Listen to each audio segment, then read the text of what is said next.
Hey there, scholars.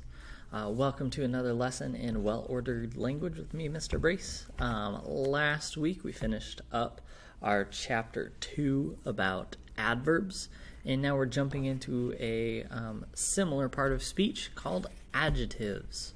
But before we start learning about those, let's do a quick review. So remember, there are 8 parts of speech. These are classes of words with the same kind of meaning and use. They are nouns, verbs, adjectives, adverbs, prepositions, pronouns, conjunctions, and interjections. A sentence is a group of words expressing a complete thought. There are 4 kinds of them. A declarative sentence makes a statement. An interrogative sentence asks a question. And an imperative sentence gives a command. There are principal elements, and those are what's needed to make a sentence complete. Subject and predicate are those parts.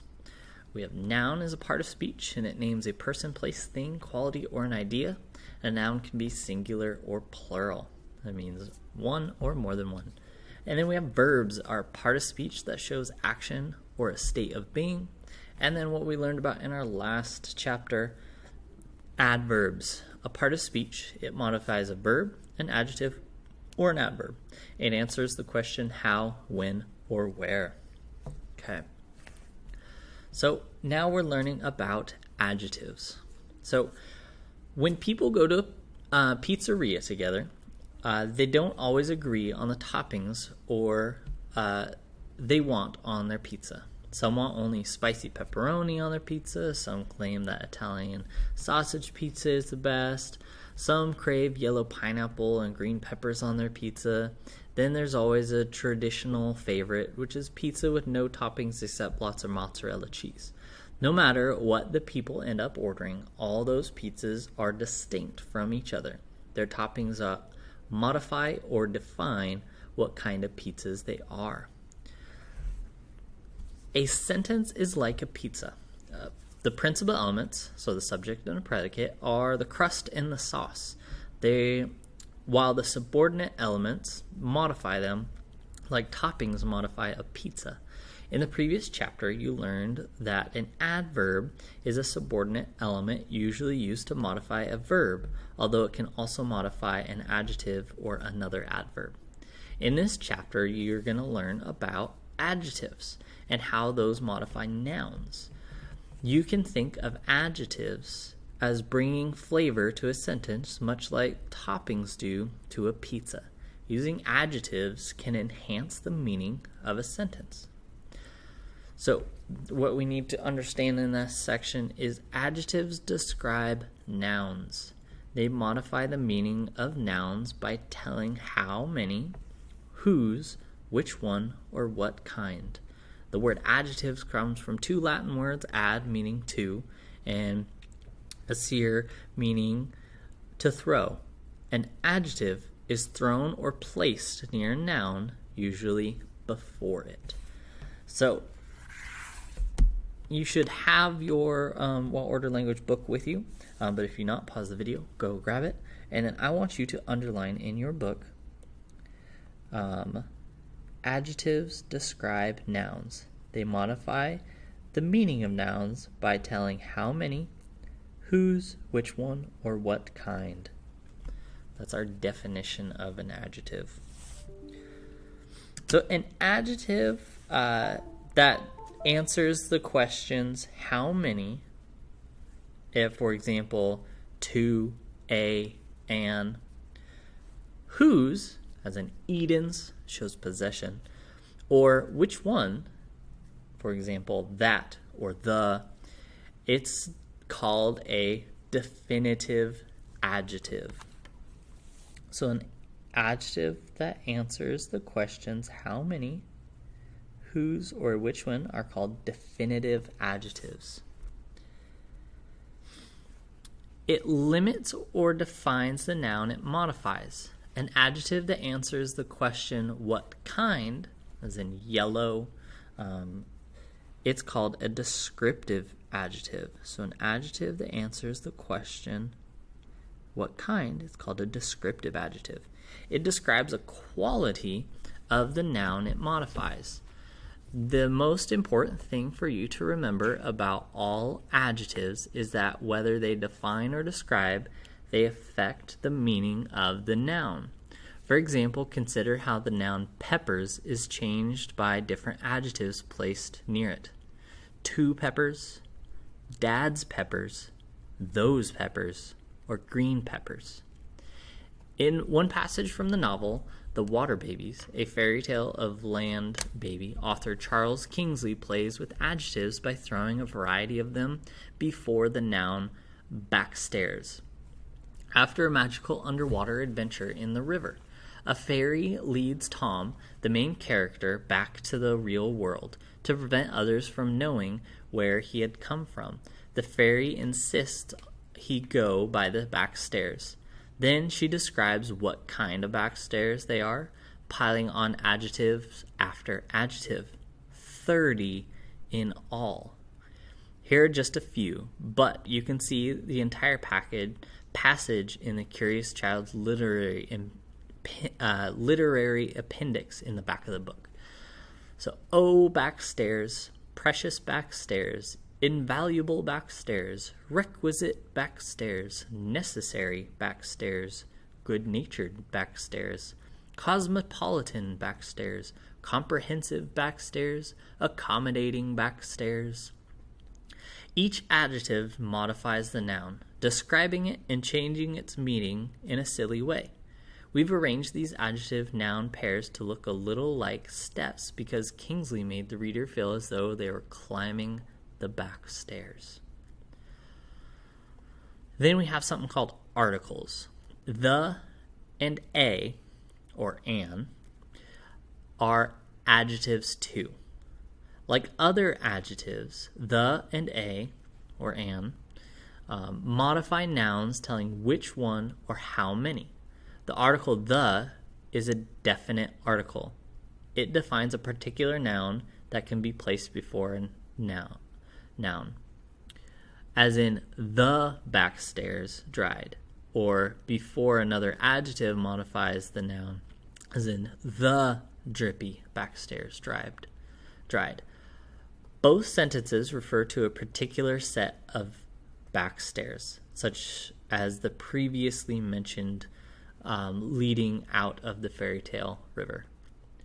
The article a, or an, is known as an indefinite article.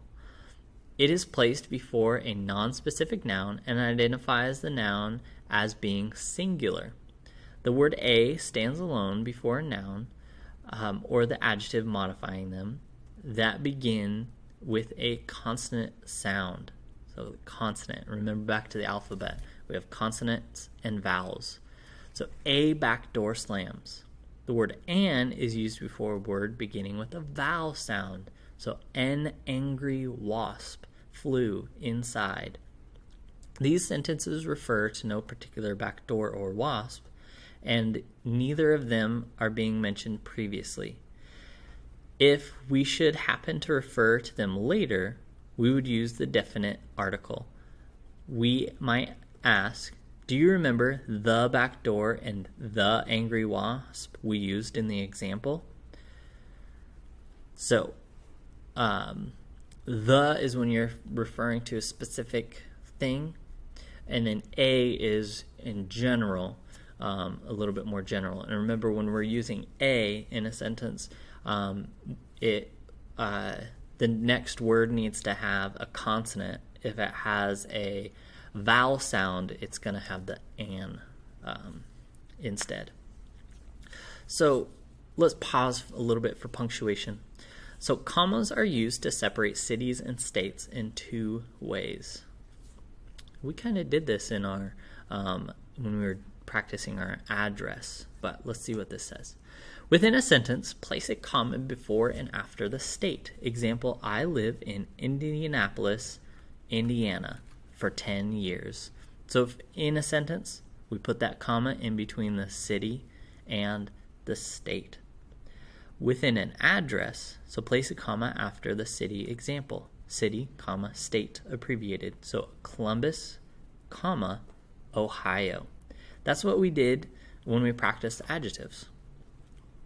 So things to remember, which we reviewed already: principal elements, nouns, adverbs, and now adjectives. So I have our adjective song for you to practice. So go ahead and listen, then rewind and practice it again.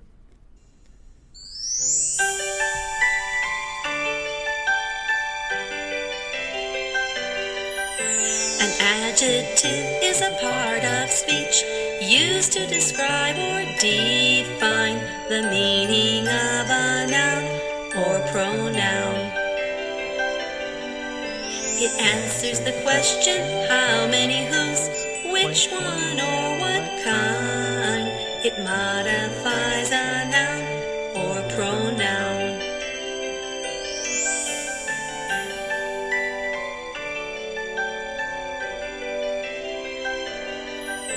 An adjective is a part of speech used to describe or define the meaning of a noun or pronoun.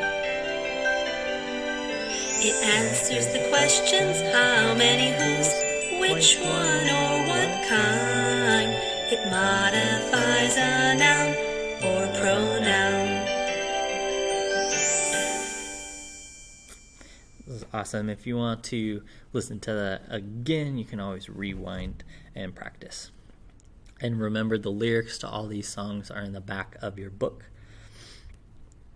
All right. So how do we analyze and diagram sentences with adjectives in them?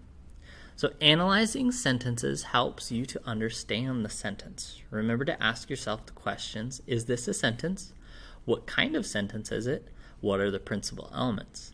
Once you've answered those questions, the next step for analysis is to identify in order all the modifiers, adverbs and adjectives, beginning at the far right of the sentence and moving from right to left. So remember, you're starting at wherever the punctuation is and then moving way back. With your teacher's guidance, that's me. Use the following steps to analyze the sentence. Speak the words in the gray along with your teacher and pay close attention to what I am writing. When your teacher is finished, the sentence will look like this.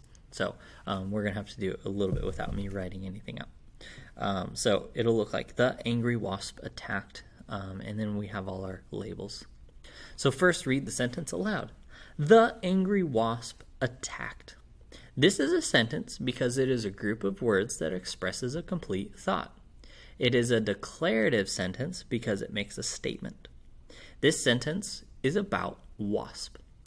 So wasp is the subject because it's what the sentence is about. So since the wasp is the subject, we're going to underline it and place a capital S above it. This sentence tells us that wasp attacked. So attacked is the predicate because it's what the sentence tells us about the wasp. Since attacked tells something about the wasp, we're going to double underline the predicate and place a capital P above it. It is a predicate verb because it shows action. There are no linking verbs because predicate verbs do not need linking verbs. Since attacked shows action, we're going to place a capital V over to the right of the letter P. These are the principal elements because they are what's needed to make the sentence be complete. Now, moving from right to left to the sentence, to the beginning, angry tells us what kind of wasp. To mark adjectives, carefully draw a line down from the adjective, then horizontal line across the word that it modifies, then a straight line with an arrow pointing to the word it modifies. So the same way we did adverbs, you do with adjectives. So angry is an adjectival element because it modifies a noun. It is an adjective. So I'm going to write ADJ in lowercase letters in the elbow opposite of the line. So remember, that's what we did with adverbs, but instead of ADV, we write ADJ, and that's shorthand for adjectives. The tells us what kind of wasp. Draw a straight line down from the adjective, and we're following along that same steps. And we can actually link the two together. So the is an adjectively element because it modifies a noun. It is an adjective. So once the sentence is analyzed and marked, you can diagram it. Remember to write the subject and predicate on the horizontal baseline and use the vertical line to divide the principal elements. Just like with an adverb, diagram, an adjective is making a diagonal line under the word it modifies and writing the adjective in a slanted line. So look at the sentence, the angry wasp attacked. And notice how wasp is the subject and attacked, the predicate verb, are written on the baseline with a vertical divider line. Between them, the words the and angry are written on modifying lines when the noun wasp to the diagram. And that is shown right down here at the bottom. So I have my analyzed and then my diagrammed where I have my diagonal lines, the and angry, attached to what it's modifying, wasp. So when a sentence has more than one kind of modifier before the subject in the sentence, the modifier line must not be crossed or connected. For example, in the sentence, suddenly the angry wasp attacked, suddenly is an adverbial element and modifies the verb. Its line is separate from the modifier lines of the and angry and connects to the verb. The and are adjectival elements and modify the noun. Their lines are connected since they both modify the subject wasp. Neither line crosses the other. Notice the first word in the sentence is capitalized in the diagram. So we can see right here, suddenly, I don't cross that with these ones because it's modifying something else. So it goes under to attacked. And then in my diagram, suddenly is underneath attacked because that's what it's modified. And I capitalized the S in suddenly because that's the start of my sentence. All right. So let's do a little bit of practice. Unfortunately, the jar rolled underneath. So this is a sentence because it makes complete sense. It is a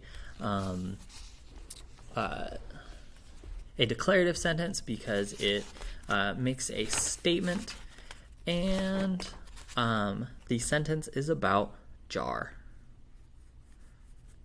So I'm going to write a line underneath it and do a capital S. What rolled is my predicate because it tells me about what happened to my subject or tells me about the subject. So that's my predicate. And rolled is a action word, so it's going to be my predicate verb. Now I can go through and do my modifiers. So underneath is modifying where it rolled. So it answers the question where, which means it's an adverb. So I'm going to draw my line and then the arrow. And then the is telling me about jar. It's telling me which one. So I'm going to put adjective in the corner. And then unfortunately, it's telling me about rolled. It tells us how the jar rolled. It's unfortunately rolled. So that is going to be an adverb because it's describing a verb. Notice how I did not connect the adjective here line to this line. They're separate lines. I just went underneath it. Okay, if I'm going to diagram this sentence, I'm going to draw my horizontal baseline. And then it's about jar. Notice I didn't capitalize that because in my sentence it's not capitalized. I'm going to do my dividing line, my vertical line, and then rolled.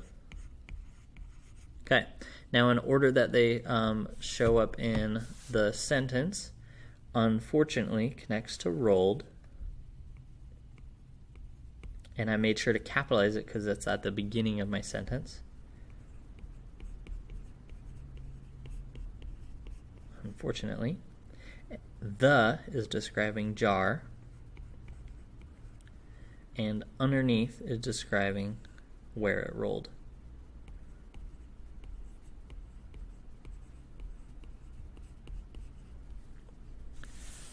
Got a little sloppy handwriting today. That's okay. All right. Let me. I think we're good. All right. So that is how you analyze and diagram this sentence. Let's do one more. 3 neighbor kids searched everywhere. This is a sentence because it makes complete sense. It's complete thought. This sentence is declarative because it makes a statement, and my sentence is about kids. I'm going to put a capital S and underline it. And what did the kids do? They searched. That is my predicate verb because it tells me about my subject. All right, now I go through from my period and then go to the left. So start here and then go to the beginning. Everywhere tells me where they searched. Oops. Push the wrong button. All right, so I'm going to draw my arrow, and that is an adverb because it's describing a verb. Now I go to the next one, and neighbors. What kind of kids? Neighbor kids. So that is an adjective. Remember, I put it in the corner opposite of the arrow. And then 3, and 3 is actually describing the same kids, so I can connect those. So that is an adjective also. It's telling me how many kids there are. There are 3 neighbor kids. And because 3 and neighbor are describing kids, I can connect those two together. All right, that's how we analyze it. Let's look at how to diagram it. So I'm going to draw my baseline. Kids, vertical line, searched. And then I'm going to go in the order that they showed up in my sentence. I'm going to make sure to capitalize 3 because it's the start of my sentence. 3 neighbor kids. And what did they do? They searched where? Everywhere.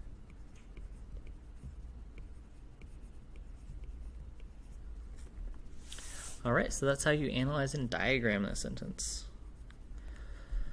All right. So your job now is to